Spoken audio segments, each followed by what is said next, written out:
Hello everyone, how are you. जैसा कि आप देख रहे हैं हमारे YouTube channel BVC study classes, यहाँ पर आपको बायोकेमिस्ट्री एंड साइंस और साथ में सभी जीव जंतुओं के जितने भी प्रैक्टिकल होते हैं वो भी यहाँ पर आपको कराए और सिखाए जाते हैं। तो यदि अभी तक आप लोगों ने हमारे चैनल को सब्सक्राइब नहीं किया तो चैनल को सब्सक्राइब कर लें और बेल आइकन का बटन जरूर दबा लें, जिससे कि आने वाली कोई भी वीडियो का नोटिफिकेशन आपको सबसे पहले मिल जाए। तो आइए स्टार्ट करते हैं। तो आज हम पढ़ने जा रहे हैं क्लास 11 की बायोलॉजी के बारे में। तो इसमें हमने फर्स्ट पार्ट पढ़ लिया था। आज हमको पढ़ना है नॉमेनक्लेचर, नामकरण। क्योंकि बहुत सारे जैसे जीव जंतु हैं, बहुत सारे आपके लिविंग ऑर्गन्स, आपके क्लासिफिकेशन आपने पढ़ा, वहीं पर आपका जीव जंतु, हर तरह के जीव जंतु निवास कर रहे हैं। तो उनका नामकरण कैसे किया जाए, किस प्रकार से उनको एक क्लासिफाइड किया जाए कि कहीं पर भी अगर जाया जाए तो उसका एक विशेष अध्ययन किया जाए। जैसे हम पढ़ते हैं होमोसेपियंस के बारे में, मनुष्य के बारे में। मनुष्य का एक साइंटिफिक नेम होगा होमोसेपियंस। तो हम किसी एक मनुष्य के बारे में यदि जान लें तो मनुष्य जाति के बारे में जाना जा सकता है। लेकिन यदि हम देखते हैं हमारे आसपास विभिन्न प्रकार के जीव जंतु रहते हैं, हम उनके गुणों के आधार पर, कैरेक्टरों के आधार पर, लक्षणों के आधार पर उनका नामकरण कर लेते हैं। जैसे आपके घर में ही आपके बहुत सारे नाम होंगे, आपके दादी के अनुसार बहुत नाम रखे हैं, दादी, दादा, नाना नानी, चाचा चाची, इनके द्वारा भी कई नाम रख लिए जाते हैं। और आपका एक स्पेशल नाम होता है जो स्कूलों में या हर कागजात या मार्कशीट में लिखा रहता है, वही नाम होता है। अगर किसी व्यक्ति को बोला जाए आपके घर के नाम से कि जाइए आप इस स्कूल में इस बच्चे को, तो उसमें क्या परेशानी होगी ना, क्योंकि स्कूल का नाम तो दूसरा है और किसी से जब पूछा जाएगा तो वो क्या बताएगा कि इस स्कूल में इस नाम का बच्चा है ही नहीं, है ना। तो इस प्रकार से नामकरण की एक समस्या उत्पन्न हुई, जिसमें कई समय समय पर कई अवधारणाएं प्रस्तुत की गई। तो सबसे पहले आइए हम देखते हैं नामकरण की कौन कौन सी नामकरण पद्धतियां अपनाई गई। इसमें नामकरण पद्धति में सबसे पहले आती है साधारण नामकरण पद्धति। साधारण नामकरण पद्धति को हम क्या कहते हैं, देसी नामकरण पद्धति भी। और दूसरी आई आपकी वैज्ञानिक नामकरण पद्धति। तो सबसे पहले हम बात करते हैं साधारण नाम पद्धति की।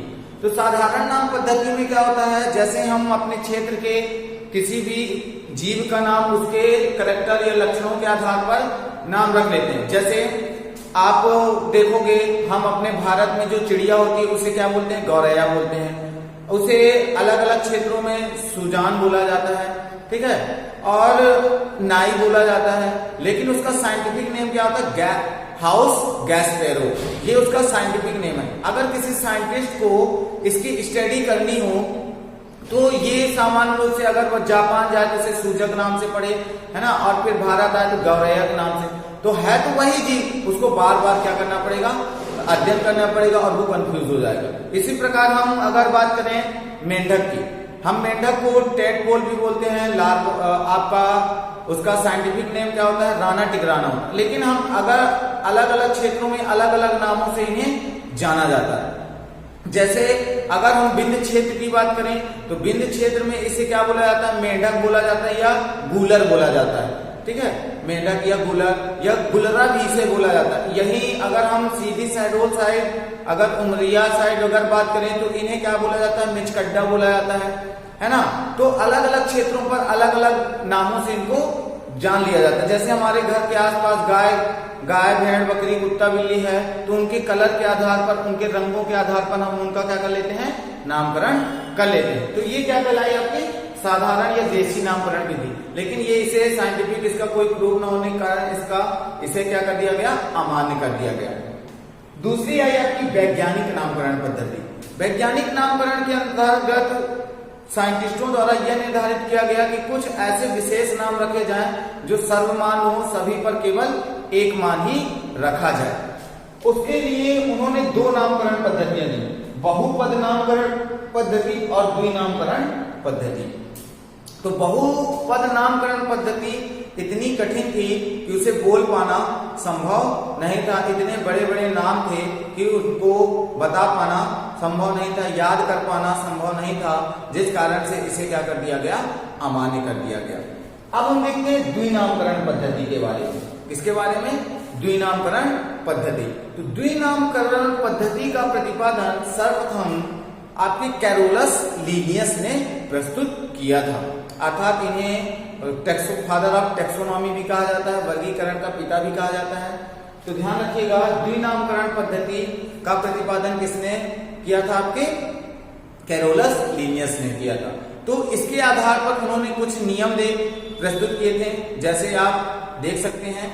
कैरोलस लीनियस ने अपनी पुस्तक स्पीसीज प्लांटेरम में कुछ नियम प्रस्तुत किए, जिनमें से पहला नियम है प्रत्येक जीव का नाम 2 भागों में व्यक्त किया जाएगा, जिसमें प्रथम नाम उसके प्रजाति या वंश का नाम होगा तथा दूसरे नाम उसका जाति या जातीय का नाम लिखा जाएगा। जैसे एलियम सीपा, ये एक प्याज का साइंटिफिक नाम है, जिसमें एलियम वंश का नाम है तथा सीपा जाति का नाम है। इसी प्रकार पाइसम सेटाइवम आप बता सकते हैं। और दूसरा नियम क्या कहता है? प्रजाति व जाति नाम लैटिन या ग्रीक भाषा के होते हैं। प्रजाति का नाम पहला अक्षर अंग्रेजी के बड़े अक्षर में लिखा जाएगा तथा अन्य छोटे अक्षरों में, जबकि जाति नाम केवल छोटे अक्षरों में लिखे जाएंगे और सभी अक्षर को तिरछा छापा जाएगा। इसी प्रकार नामकरण के अंतर्राष्ट्रीय नियम भी प्रस्तुत किए गए, जिसमें जीवों के वैज्ञानिक नामकरण से संबंधित कुछ नियम प्रतिपादित किए गए हैं, जिसमें पहला है वनस्पति नामकरण की अंतर्राष्ट्रीय संहिता अर्थात ICBN international code of botanical nomenclature. इसमें हम पादपों का नामकरण करते हैं। इसी प्रकार आपका जंतु नामकरण की अंतर्राष्ट्रीय संहिता international code of zoological nomenclature. इसके आधार पर हम जीव जंतुओं का नामकरण करते हैं और उनको क्लासिफाइड करते हैं और अलग अलग उनका अध्ययन करते हैं। और इनका वर्गीकरण अगर देखें हम किस आधार पर किया जाता है, तो पहले उसका किंगडम लिखा जाता है, फिर उसका फाइलम लिखा जाता है, फिर class, order, family, genus and species को लिखा जाता है और इस प्रकार जीव जंतुओं का वर्गीकरण किया जाता है। इसके आगे हम नेक्स्ट वीडियो में